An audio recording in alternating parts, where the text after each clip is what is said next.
On va aborder dans cette vidéo comment réaliser un plan de détail. Alors on peut le réaliser soit à partir d'une vue en plan, si je veux par exemple zoomer et faire un zoom donc d'un 20e, un 10e sur cette partie, ou je peux très bien réaliser aussi une coupe comme ce qu'on va faire ici.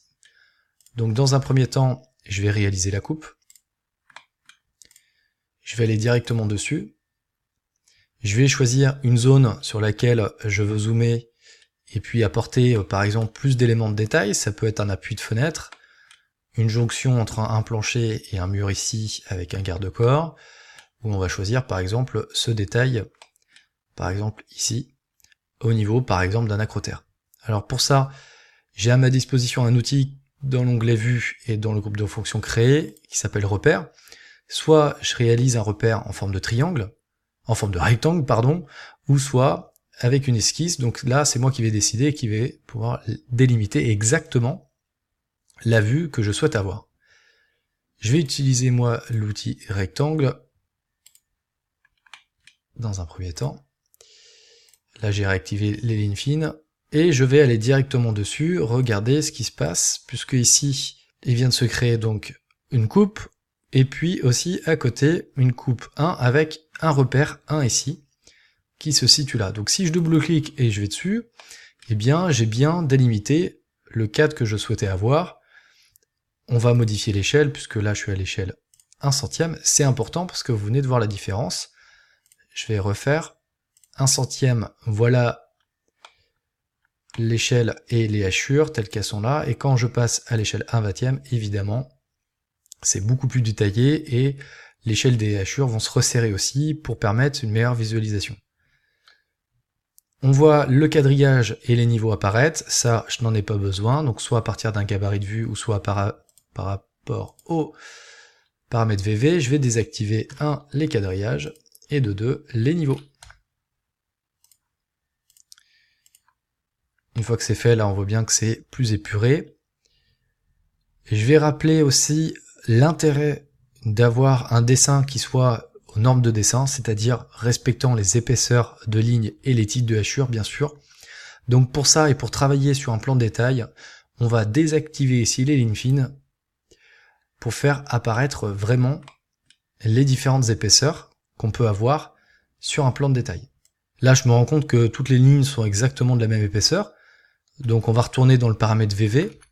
Ça, là, je fais un rappel sur justement le remplacement ici des couches hautes, donc je vais cocher, et dans modifier, je vais gérer les épaisseurs de ligne suivant le placement en porteur, le doublage, l'isolant vide, et les finitions qu'on va placer ici par exemple en 1. Alors si c'est un exemple, il faut voir aussi ce que ça donne, en sachant que 1 ou 5, 4 et 3 ne représentent pas évidemment les épaisseurs de ligne en millimètres, mais on va le voir, correspond à une grille d'épaisseur de ligne, suivant l'échelle.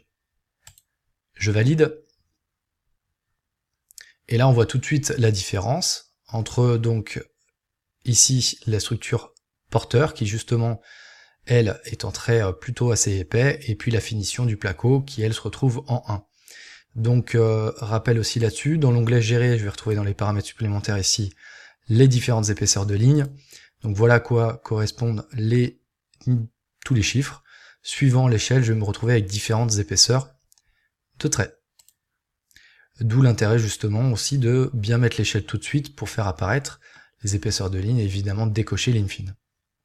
C'est important parce que les éléments de détail que vous allez poser là-dessus, eh bien il va falloir que vous décidiez aussi tout de suite de l'épaisseur de trait que vous allez poser, suivant si c'est de la finition, etc., etc. Donc pour justement alimenter et détailler plus mon plan, je vais dans l'onglet annoter, et ici j'ai un groupe de fonctions qui va m'intéresser, ça s'appelle détail. Je vais retrouver ligne de détail, donc ça on va en parler tout de suite, je vais cliquer dessus.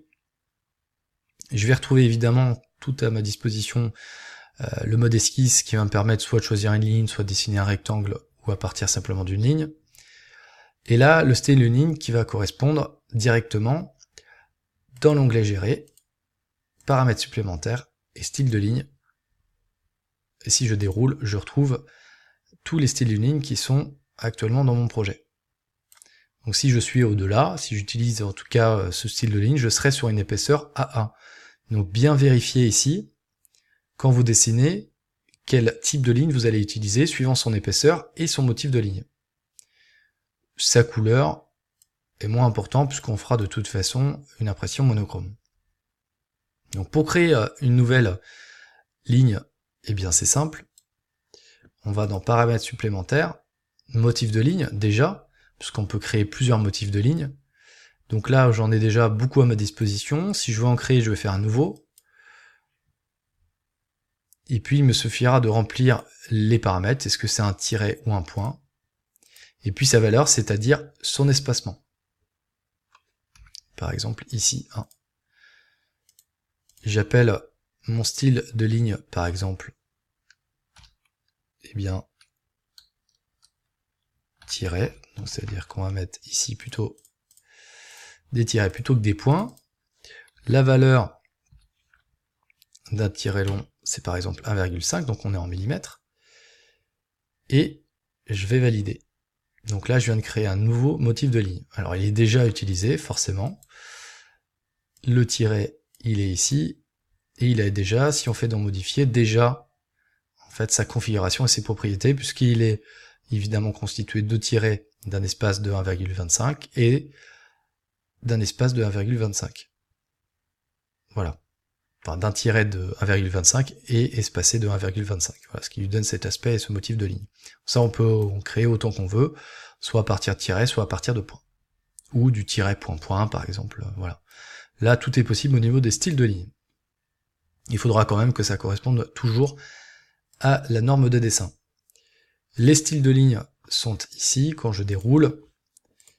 Et évidemment, je peux créer à chaque fois un nouveau style de ligne qui va dans la catégorie ou la sous-catégorie ligne. Donc par exemple, tiret 2. Je valide. Et là, je vais me retrouver donc avec ma catégorie, tiret 2, l'épaisseur que je peux évidemment régler. Alors qui correspond, je vous le rappelle, pas à la taille en millimètres, mais à la catégorie à laquelle on doit croiser aussi les échelles. Et puis le motif de ligne, par exemple, et bien là on va retrouver tous ceux qui ont été dans la liste tout à l'heure, qui sont dans la liste, qu'on pourra créer aussi. Donc voilà, tout est possible, tout est paramétrable pour créer vos épaisseurs et vos styles de ligne qui, je le rappelle, doivent correspondre à la norme de dessin. À partir de là, je vais dessiner, par exemple, en ligne fine ici, une épaisseur, on pourrait imaginer une épaisseur d'isolation, qui n'est pas présente dans ma modélisation, mais que je veux faire apparaître en plan de détail.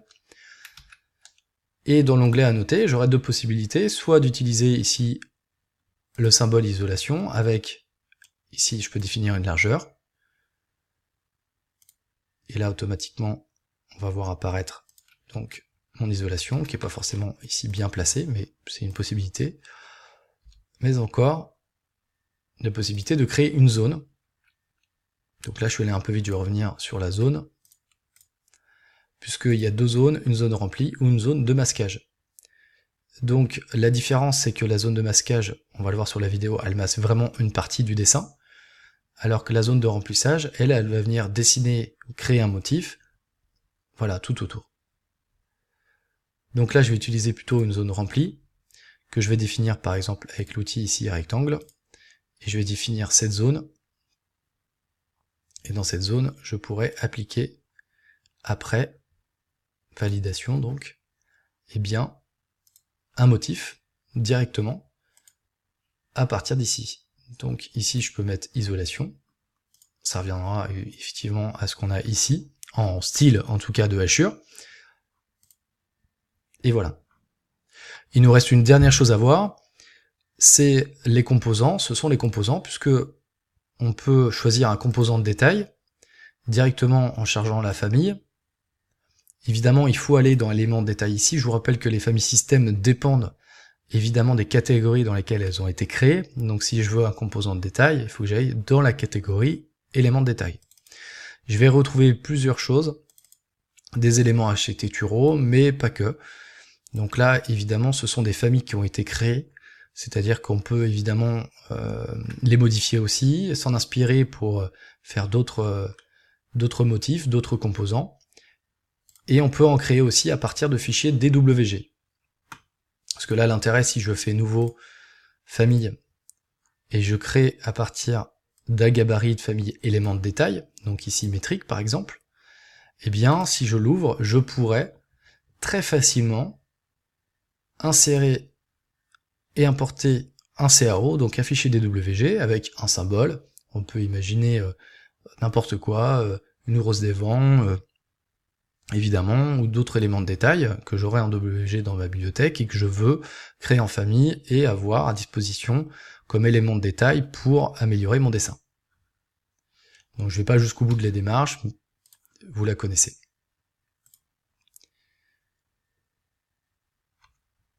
Concernant les nuages de révision, on les verra pas forcément, et puis les groupes de détails, eh bien l'intérêt des groupes de détails, c'est comme pour créer des groupes quand vous êtes dans l'onglet modifier ici, c'est la même chose, c'est de pouvoir grouper plusieurs éléments de détail en un seul.